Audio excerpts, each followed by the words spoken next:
Welcome to Your Pharmacy Career Podcast, proudly produced by Ravens Recruitment, the experts in pharmacy career and locum services for over 30 years. Every episode is your gateway to new opportunities in the pharmacy profession. From expert advice to inspiring success stories, we're here to spark ideas, guide your career, and help you achieve your goals. Stay tuned. The next step in your pharmacy journey starts here. Welcome back. I am your host, Christy Lee Patterson, and if you have ever wondered what it's like to work at the Pharmaceutical Society of Australia or the PSA, well, now is the time. Our next guest, Amanda Fairjones, is a New South Wales State Manager at the PSA. She has over 20 years of experience across hospital and community pharmacy and even pharmacy ownership. Welcome to the show, Amanda. Thanks very much, Christy Lee. Now, before we chat about your current role, I always love going back to the beginning of people's pharmacy journey and asking them, why did you decide to become a pharmacist? Back in the days when I was in high school, we were given a book then. There wasn't the internet, and the book listed all the courses that were available in all the universities. It was actually quite a thick book. And I must have spent hours flicking through it, wondering what I was going to do, because I really wasn't sure. I knew I wanted to go to university, but I wasn't sure what I would study. And I must have flipped through it for months wondering. And then I started a process of elimination and started crossing out everything that I was like, no, I'm not doing that. I'm not doing that. And then one day I stumbled across the pharmacy course at the University of Sydney. And that was really the first thing that really interested me, looking through the book. And it just stuck. So when I finished my HSC, my preferences down to go to university, my first choice was pharmacy. And the rest is history. I went off to the University of Sydney and studied pharmacy. Yeah, wow. I actually remember, a similar book. I can't remember what it was called, but when I was doing my choices for uni, yes, we had the internet, but we still had the book to choose. And yeah, it was actually quite daunting because so many things, I didn't even know what they were. No, that's right. And you couldn't Google it back then. It was all the information and the course, what the course entailed. It was all in that book. And that was really one of the sole sources of information to choose a course. And looking back on it now, I actually realize how lucky I was. I have children at the moment who are looking at what they might study at university. And as a 16 or 17-year-old, it must be so difficult to really, for some people to choose what they want to do. So I think there was a real element of luck in it for me, finding pharmacy and choosing pharmacy, because it turned out to be the right decision. Oh, that's so good. And yeah, you're right. I see that now with my stepdaughter. She's 14, and so she'll be looking at these type of things in a few years, and there can be a bit of pressure on, oh my gosh, I've got to choose what I've got to do for the rest of my life. But so once you went through university and did your internship, where did you do your internship? Did you do it in a hospital or was it a community pharmacy? Can you share with us your internship experience? Yeah, I actually, after living in Sydney for the majority of my life, I actually packed up my bags after I finished university and moved to Dubbo to do my intern year there. I worked at the Dubbo Base Hospital as an intern pharmacist. Yeah, wow. So that would have been quite a daunting experience moving from Sydney to Dubbo. So for those that don't know where Dubbo is, it's the central west of New South Wales, and it's best known for Dubbo Zoo. So if you Google Dubbo Zoo or put in ChatGPT, that's where Amanda was. Yeah, so how was that rural experience for you compared to being a Sydney girl? Well, I actually chose to go to Dubbo because I did placements at university. So I did placements at large Sydney hospitals. And during university, I also did a placement out at Dubbo Base Hospital. And that's where I decided that it would be a really interesting experience to do my internship there, my intern year there. We had 2 interns there at the hospital at the time. It was myself and one of my colleagues who was in the first cohort of Charles Sturt University. And at the time, the hospital was really short-staffed. So back when I did my intern year, they were struggling to fill all the pharmacist positions at the hospital and had vacancies. So all the pharmacists that work there, the chief pharmacist and a few part-time pharmacists, they were pretty much all involved in business as usual. And they had to do all the jobs that legally you needed the pharmacist, a registered pharmacist, to do. So during my intern year, I had a really broad experience because they were very short of pharmacists on the ward. So we got partnered up a lot with the junior doctors. We did ward rounds with them. We probably had a far broader experience than what most interns would have because I was working in a large rural hospital. We did Mm. lots of interesting things as well. Like I remember going to visit all the satellite hospitals because Dubbo's the base hospital, and we serviced all the outlying smaller hospitals as well. I'll never forget visiting in an aeroplane with the chief pharmacist at the time, a small town right in northern New South Wales called Gadooga, and visiting the small medical service there. You know, working at Dubbo Hospital gave me a wonderful experience Mm. and a wonderful introduction into rural health, both all the benefits of working in rural health and the challenges. Yeah. Oh, wow. That would have been amazing. Like, yeah, having that satellite hospital experience.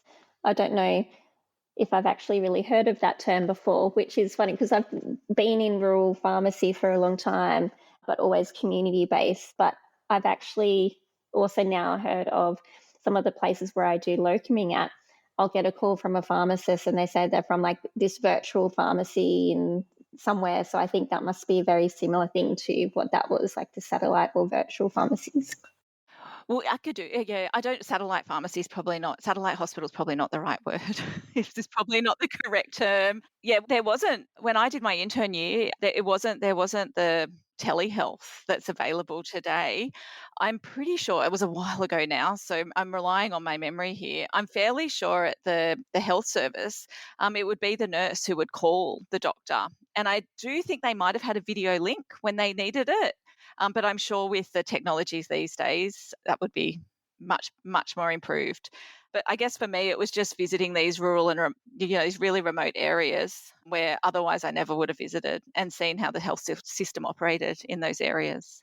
Yeah, absolutely. And so, with your career, so you started in, I guess, hospital pharmacy, in rural pharmacy, and then I know that you've also owned a pharmacy and you're now working at the PSA. Could you maybe talk a little bit about that journey of, yeah, from that internship to, yeah, owning a pharmacy? How did that come about? So I finished my intern year in Dubbo, and I did stay there and work for a short period of time, but I was missing home and being with my family in Sydney. So I started looking for jobs back in Sydney, and I applied and was offered a job at the Mater Hospital in North Sydney, which is a large private hospital. And from there, I worked there for several years and was then subsequently offered a partnership in that pharmacy. And that's how I entered into pharmacy ownership. So, as a pharmacy owner, my pharmacy was quite unique, being located in a private hospital, servicing patients in the hospital, but also operating as a community pharmacy. So, yeah, it's a very niche area of pharmacy, and one I embraced for many, many, many years. So, I was at the Mater Pharmacy for almost 15 years. Yeah, wow, that is a long time. I've not stayed anywhere for 15 years. That to me, that's a long time. And so, from that transition to, yeah, you're now working at the PSA, what was that like from you? What was that like for you? Was it something that you wanted to go and explore something different, or was it maybe the fact that maybe you're having a family or something like that? What was that transition from pharmacy ownership to what you're doing now? When I offloaded my pharmacy at the Mater Hospital, I had a bit of a break in my career. I had some time off. I had young kids at the time and I was a little bit burnt out and I needed a break. And as I did have young children, I wasn't looking to take on such a huge responsibility as owning and running a pharmacy. I was looking for something challenging, but something where I could also prioritize my family at the time. Because when I was running a pharmacy with young children, it put a lot of stress on the family. I could imagine. Yeah, and I think that's something that, yeah, owning a pharmacy, owning any business can be quite demanding. And yeah, to do that with a young family, that would have been extremely hard, I could imagine. And and so with that, yeah, what led you to kind of start looking into these sort of more policy roles, or yeah, joining the PSA more as an employee as opposed to just being a member?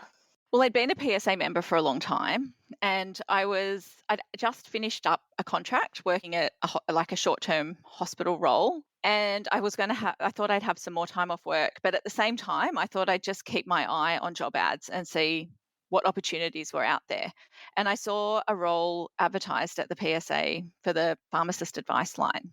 And even though I thought, well, I'm not quite ready to go back to work yet, I would like to have you to take the opportunity. It was actually during the summer school holidays, so it was really good timing, and that I could spend the holidays with my kids. And then I was planning on looking for a job after school went back. But I saw the job advertised. I thought that looks really interesting. It looks manageable with my family. And so I applied and I was offered, and I took the role on the PSA pharmacist to pharmacist advice line. And I was Hmm. the first pharmacist that took on that role to provide that service to PSA members.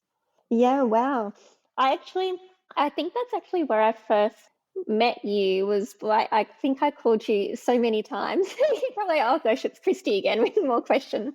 But I didn't realize that you were the very first pharmacist to ever do that. That would have been maybe a bit of a daunting experience because, yeah, you've got these members calling you and they expect you to have the answer. And sometimes you might not have the answer straight away. So, how was that? And then moving into like that time during COVID, I'm sure the advice line would have just gone crazy during that time as well. It was so fun. I actually started on the advice line just at the beginning of March in 2020. So just as COVID was going out of control, I guess. So it was crazy. So I think I started at the beginning of March, maybe the second week of March. I worked in the PSA office for a week or so. COVID cases were increasing. Everything was happening at the time. Pharmacists were looking to PSA for all the support they could possibly get. You weren't the only one who called the advice line lots and lots of times. The advice line was running off the hook. So and then we all moved to work from home. So not only had I started a new job with a new role, getting to know everyone and new systems, I then, for the very first time in my life, moved to entirely working from home one day. I don't think we went back to the office for 12 or 18 months. Wow. What a time that was. Hey, like that's just so different. Or like you were looking at a slightly different role anyway because sort of your lifestyle, but then to, yeah, all of a sudden have to do that from home. That would have also been quite challenging as well. It was challenging, but it was also really interesting and I learnt a lot. I was thrown in the deep end as probably I learnt a lot. It was a really interesting part of my career. And I'm actually really proud of the advice line and where it's grown to today. It offers a really great service to PSA members. Yeah, absolutely. And so from doing that role on the advice line, how did you transition into this role as a state manager? Was that something that you had to apply to? How did that career transition occur? So on the advice line, you almost work with everyone across PSA because you're right. When people call the advice line, you don't have all the answers. No one person can have all the answers. So many experts within the organisation, you learn who to go to get the advice and the information you need for people. So I worked with almost everyone across PSA to get the answers for all the queries. But I really worked closely with all the state managers because, particularly during COVID, all the states and territories were doing their own thing. So I would often go to the state managers within PSA to help with queries, discuss information, discuss member queries. So when my predecessor in the New South Wales state manager role was leaving, they were looking for someone to work in an acting capacity for her. And I was at that point ready for a new challenge. So I agreed to step up and do her acting role. And then, yes, I did have to apply for the job. It was advertised. I applied and interviewed for it and was offered the role. And the rest is history, I And guess the they rest is, say, yes. isn't it? And that's still what I'm doing today. So I took on that role back at the end of 2022, I think August, September 2022. So you've been in that role for a few years now. But for those that maybe don't really understand, yeah, what does a state manager of the PSA do? What does your day job look like? So it's different every day, is the answer to that question. So, as the state manager, we've got a state manager at PSA in every state and territory. Although some of the smaller jurisdictions, one state manager will cover two Hmm. states or territories. I cover New South Wales, and we're involved in almost everything to some degree, sometimes a larger degree, sometimes a smaller degree, to everything PSA does within our state or territory. So we're involved a lot I'm involved a lot in the policy and advocacy, so with government and health departments. I actually remember when I was first PSA state manager, I found myself sitting in the office of the health minister at the time, Brad Hazard. We Yes. were there advocating for a 30-day or a 1-month supply of emergency medicines. I'm thinking, oh my goodness, how did I get here? Yes. Oh my goodness. That would have been, yeah, a bit daunting, but then at the same time, what an experience to have, like to really have such an impact on the future of pharmacy, but making it easy for us to do our jobs.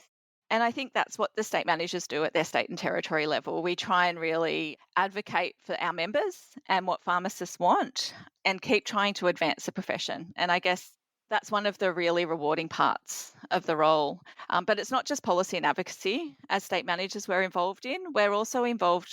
We help support, sometimes to a large degree, sometimes a small degree, the PSA projects team Hmm. in all the projects they're delivering, generally to advance the profession in our states and territories. But we also, the state managers at PSA, we sit in the membership team because at PSA, we're a membership based organisation and everything we do really is around supporting our members. So we lead a lot of the member activities and events in our state and Hmm. territory, and we do a lot of work to support PSA members. So, for those people that maybe aren't a PSA member, what would you want them to know about the PSA? And I guess, why should they be a member of the PSA? I would encourage everyone to become a member of the PSA. So the PSA is the peak body that represents pharmacists. And we represent pharmacists working in all roles. So we represent community pharmacists, pharmacy owners and pharmacy employees, hospital pharmacists, and pharmacists who work in other areas such as credentialed pharmacists, diabetes educators, academic, and pharmacists like myself who work at professional organisations. We do a lot for the profession. So I think supporting the advocacy and the work we do is important. But aside from that, we also provide a lot of value through our education, our pharmacist to pharmacist advice line. PSA writes all the standards and guidelines of the profession. We hold conferences and events. We provide information to our members. I think as a pharmacist, the more you put into your career, the more you get out of it. And joining a professional organisation like PSA just gives you that connection and support you need to help advance your career. Yeah, absolutely. And I think, yeah, sometimes we can forget when we're a pharmacist just in our day to day job, like we're just worried about the problem or situation in front of us and maybe not thinking about the bigger picture because you've got what's in front of you. But for me, what's really important as a member is there are people working behind the scenes to actually make sure that, yeah, our career is going to be a rewarding one and will continue to be a rewarding one into the future, which is really exciting. And I mean, we're now in our 11th year, I think, of pharmacist vaccinations, like starting from flu vaccines, and now look where we are. And I remember when I was on the branch committee for PSA, we were trying to just advocate to be able to vaccinate more than just influenza. Like you say that to students now, they're like, oh, what do you mean? Like, we weren't allowed to do that. But yeah, that was only 10 years ago. So, yeah, when you talk about meeting with Brad Hazard, health ministers, that's very important work. And that's the only way we can advance our profession. Yeah, that's right. And I should mention Ryan Park, the current health minister, too, is also very supportive of pharmacists. And you're right, vaccinations now business as usual for pharmacists. And now we're looking at what the future holds with pharmacist prescribing and looking at the Queensland pilot and trying to advocate to bring that for the people of New South Wales as well for services pharmacists can offer. Oh, absolutely. Is there any major initiatives that you're working on at the PSA that we're most passionate about, or maybe something that you're working on currently that people might not be aware of? Probably the thing I'm most proud and passionate about at the moment is the work we're doing to support pharmacists delivering the opioid treatment program in New South Wales. We've done this in partnership with New South Wales Health and their great team at the Centre of Alcohol and Other Drugs. And we've worked really closely with them to support pharmacists to deliver this service to their communities. So the PSA's done that through developing training. I don't know if you've delivered the OTP program in a pharmacy you've worked at, but until recently, everyone was learning how to provide the OTP program just from the people they worked with, their boss or their colleague. So we've developed foundation training. So anyone who's moving to, well, even if you've been providing the service for a while, anyone who's looking to provide an OTP service can just do the foundation training just to know what the requirements and what standards are expected. That's actually a good point. I actually didn't realize that you have that foundation training, that it's for anyone. So I probably should refresh my skills on that. Yeah, look, I'd recommend anyone delivering OTP program to have a look at that training. Even if you've been doing it for a long time, you can count it towards your CPD, and it's a valuable training that's available. We've done a raft of training actually for pharmacists delivering OTP, so training for administering the long-acting injectable buprenorphine. We've done a range of webinars, and most recently we've launched a module to reduce stigma and discrimination for pharmacist-delivered care for people with alcohol and other drugs. So if you are delivering these services, there's a lot of education we've developed to help support. I really like the idea of that training on, like understanding the person behind who you're providing the services to. There is unfortunately still some stigma around, even not just with some pharmacies not wanting to provide the service, but even those that do, they still have assumptions as to why people are there and things like that. And so I think that would be, I would definitely recommend people to enroll in that. I know I will be enrolling in that now that I know about that, because that's something that's really important to me as well. I always like to make them just feel like they're just the same as any other customer coming into the pharmacy, and it's no different to them just getting a flu shot or getting their depot injection or any other medication that people are picking up. So I'll definitely be looking at that. Absolutely. I think that's such an important point you've made. And one of the things PSA does really well is work with people with living and lived experience. And they've all contributed to this work as well, because you are right. We should be providing a safe, the most supportive environment possible when delivering this service. Yeah, absolutely. And so from your perspective, why do you think it's important that pharmacists play a role in public and community health, especially now you've worked across so many different roles in your career? And I guess now you're more in the advocacy side and supporting pharmacies and pharmacists to be able to do more in things. Yeah, why is it important to you? I think it's important to me because there's a need in the community.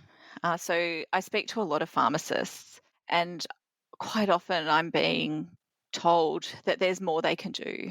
They're hamstrung by their scope, what legally they can do. I mean, there's a lot of red tape for pharmacists, and I am trying to reduce the red tape in everything that I do. So I think there's so much pharmacists can do to help their communities, and I truly believe we're still currently being underutilized. We're trusted and we're accessible, and let's face it, for some people it is really difficult to get to see a GP. Hospitals, you can have long wait times, and we're one of the few accessible health professionals who see people face to face. We're good at triaging patients. We've got great communication skills, and I really believe there's much more pharmacists can do to help their communities. Oh, absolutely. And it's just giving us the legislative requirements of things to support us to be able to do that. And you're right, I've been doing a locum stint in Blackwater in North Queensland. So it's basically the middle of nowhere. And there's only one doctor in the whole town who also works at the hospital. And so that poor guy, I don't know when he gets a holiday. But it's everyone comes to the pharmacy and it's so great that they're able to do that. But there's things that we can now do for them, like giving the B12 injections or giving them the OTP and things like that. And I just thought, oh, thank goodness we can do all of these things now, because even just when I first started working as a pharmacy assistant when I was like 17, 18, we couldn't even do those things. Like the only thing we could do was do a blood pressure, and you would feel so helpless. Yeah, well, that's the beauty of, say, the UTI trial we've had in New South Wales and across Australia. It's certainly demonstrated that having accessible access to care, I mean, you have a UTI, you need treatment. Waiting 2 weeks for a GP is So having pharmacists be able to deliver that care, it's brilliant for the community. Absolutely. And yeah, waiting that long to see a GP, especially if you're a parent with a sick child, you can't wait 2 months. I'm sure you can definitely understand that, having and raising your own 3 children. Absolutely. And when your child's sick, you just want to take them to see someone more often. You really want reassurance that everything is okay, or to get them the help that they need, the medicine that they need, the care that they need. Oh, absolutely. And so, Amanda, I guess on the topic of your children, and we've talked a lot about your professional journey, but you are so much more than just the person you are at work.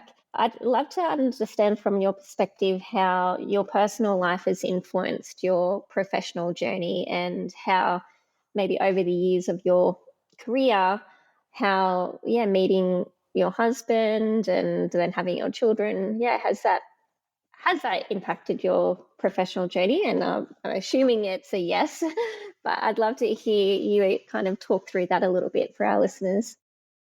Yeah, well, absolutely. I mean, getting married, having a family, it impacts everything you do in your life. Having children particularly changes your life. Obviously for the better, but I think it's everything you do impacts your professional journey. So I'd say like my family and my husband do, but so do lots of other things. I think it's everything combined that has impacted my professional journey. I'm very lucky to have a supportive family. I'm very lucky that my husband's supportive. Can work as hard as I want and as many hours as I want, and I'm not made to ever feel guilty. And I think having that support at home is really important. But I've also got the support of my wider family as well. So I've got my mum and my mother-in-law, and I've got 3 sisters, and they say it takes a village, and I have a village. So I think that's really helped me work and have the career I want, as well as prioritize my family. And I guess saying that, I don't always get the balance right. I'm sure nobody does. And it's tricky. It's not easy a lot of the time, but I wouldn't have it any other way. And as I said, like during my career, I have taken some time off work. So I've had breaks from work, significant breaks. I think the longest I've taken was 6 months. I think I've had some very busy periods throughout my career, and I have needed some downtime. I mean, everyone's career is full of ups and downs, and I find having that downtime has been really useful. And 6 months was about as long as I lasted not working. So then I was itchy. I just needed to find something more challenging to do. And I love working as a pharmacist. So for me, I guess I know for me in my life, I love having a job. Like I love having a purpose, something to do. I love having my family as well. They're obviously my priority. But I know it's important for me to have my career, and I'm lucky to be supported to do that. Yeah. Oh, that's so good. It does make a big difference. And yeah, you're right. The whole it takes a village. And I think now I understand that. So when I was very early in my career, like when I was a kid, I was the one with the Barbies saying, "I'm going to be a career woman," and where my sister was like, "Oh, here's me being a mum with babies," and I just was like, career, career, career, and then I got really burnt out, and then when you do get burnt out, it was like the people that were around me were my family, and that's sort of when I realized, like, okay, I'm really not prioritizing the right things. But I think when you're in your early 20s, that it's a yeah, there's lots of things going on, and so it's easy to I guess not have that focus. But especially now, yeah, having my own family, it's so important. And so whenever I like work in a pharmacy or something like that, and maybe one of the staff might say, "Oh, do you mind if I leave a little bit earlier so I can go pick up my child?" Or "I really want to go see them go do this thing at school." I'm like, "Yes, let's try and make it happen." Because, yeah, you just don't get those moments back.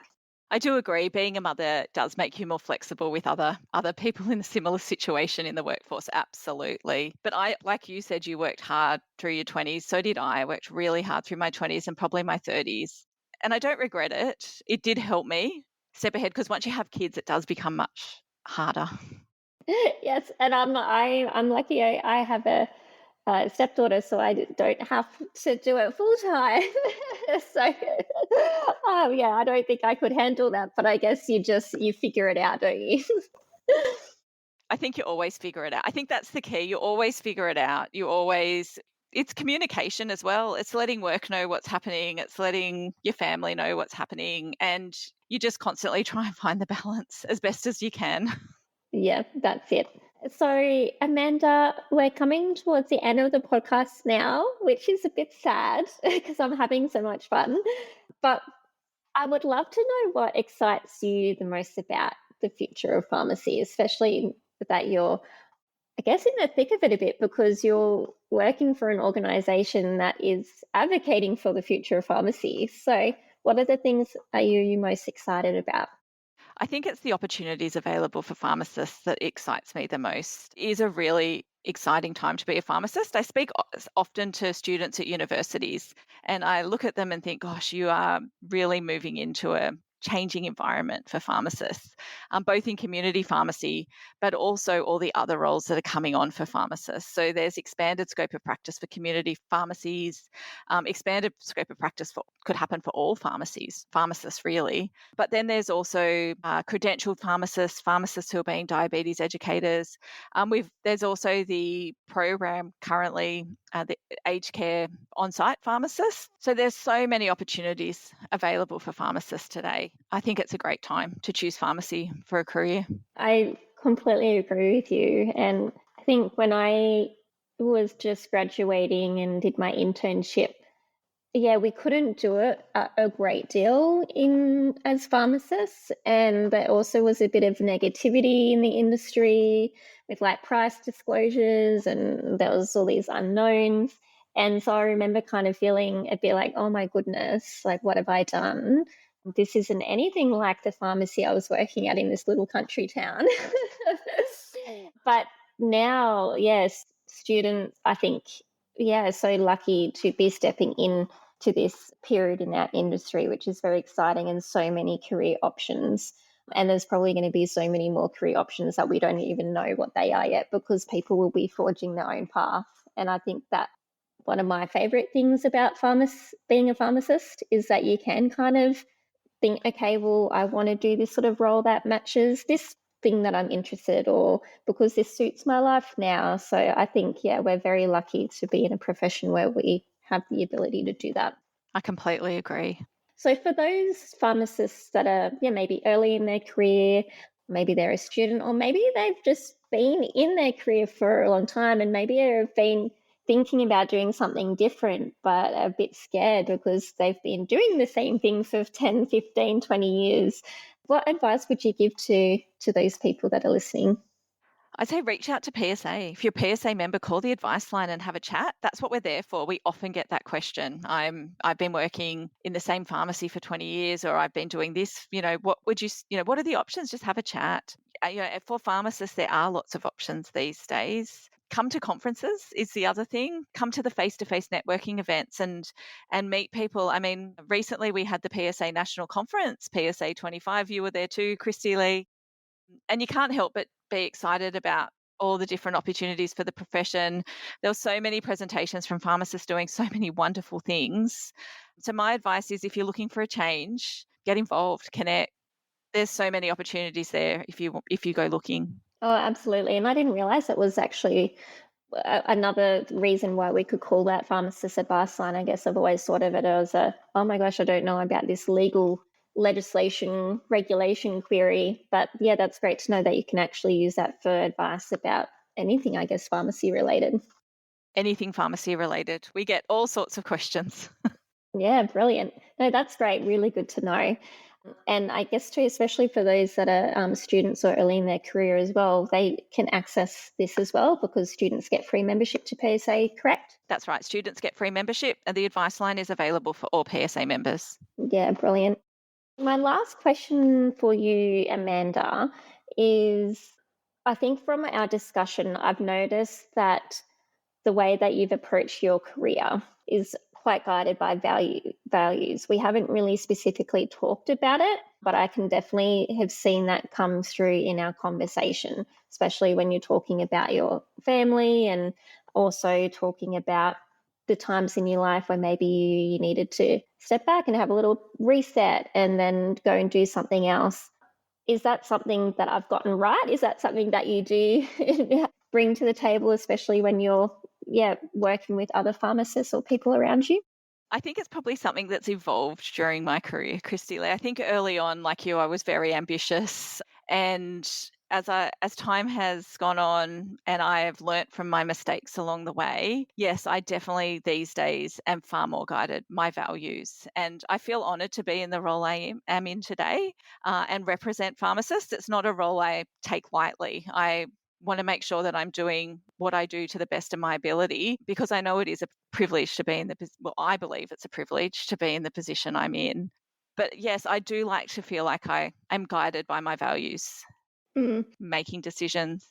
Yeah, I can definitely see that. And it's so humbling to hear you say that you don't take this role lightly because, what you like, I'm not here to put more pressure on you, but it is, like you're representing us as members, and that is something where you can have an impact, whether it be positive or not so positive. But I think, you're definitely having a positive impact throughout our industry and profession. So thank you for being state manager, Amanda. Well, and I should point out, I am the state manager, but I have a wonderful team around me. So I've got my New South Wales branch committee and our elected officials and my PSA team. So I'm very much supported to do what I do as well.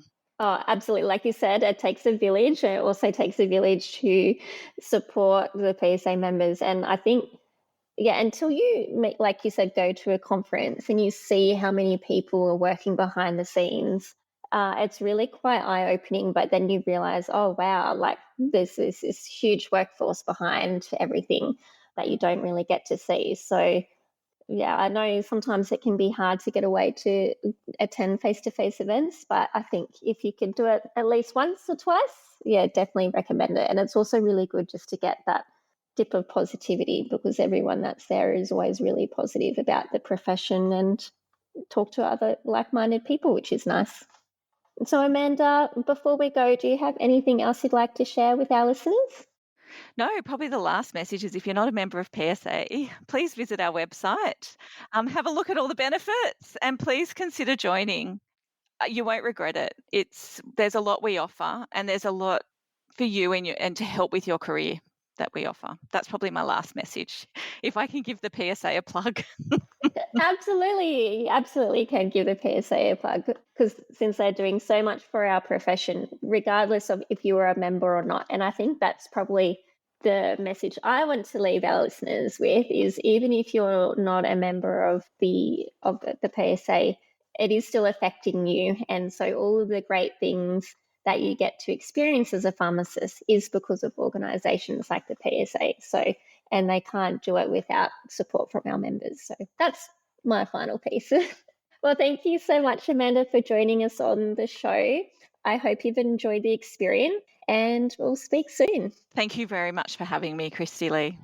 Thanks for tuning in to Your Pharmacy Career Podcast, proudly sponsored by the Pharmaceutical Society of Australia. The PSA is committed to empowering pharmacists through advocacy, innovation, and industry-leading professional development. To become a member or learn more about how the PSA can support your career, visit www.psa.org.au. Don't forget to subscribe, share this podcast with your colleagues, and join us next time as we continue to explore your pharmacy career journey.